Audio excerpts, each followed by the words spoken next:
Binəqədi rayonundakı 115 nömrəli məktəbdə qızıl alveri, saxta sinif və dərnək oyunları ilə bağlı iddialar təhsil sistemindəki nöqsanları sərt şəkildə ifşa edir. Müəllif Ədil Hüseynlinin tənqidi yanaşmasına görə məktəblərin corab biznesindən qızıl biznesinə keçməsi Elm və Təhsil naziri Emin Əmirullayev və Agentliyi rəhbəri Eşqi Bağırovun uğurudur.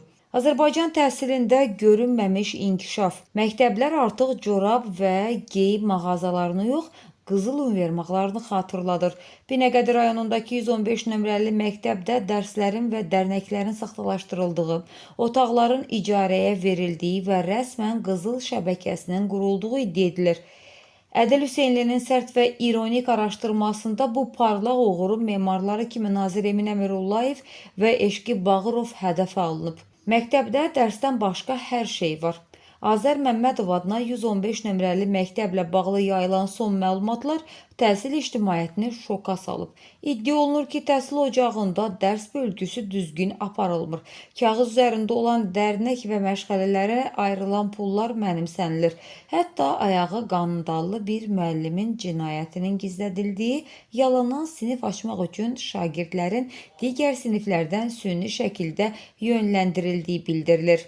Lakin ən böyük iddia məktəbdə qurulan qızıl alveri şəbəkəsi ilə bağlıdır. Məlumata görə məktəb sanki Moskva univermağının şöbəsinə çevrilib. Təranə adlı müəllimin Natəvan xanımın qızıllarını satdırdığı vəzifə səlahiyyətlərindən sui-istifadə edərək şəxsi mülklərini genişləndirdiyi iddia olunur. Qeyd olunur ki, bu rüsvayçılıq əslində Elm və Təhsil naziri Emin Əmirullayev ilə Dövlət Agentliyinin direktoru Eşqi Bağırovun rəsmi uğurudur.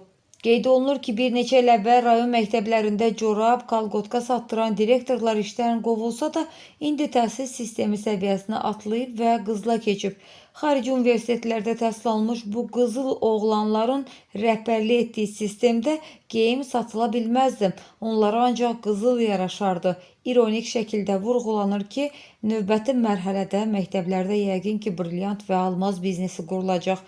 Azərbaycan elmi bu bahalı daş qaşların hesabına ayaqda qalacaq. Məktəb otaqlarını arendaya verən, dərsləri ticarətə çevirən bu qızıl şəbəkəsinə Emin Əmirullayevin və Eşqi Bağırovun rəhbərlik etdiyi qurumların necə reaksiya verəcəyi maraqlıdır.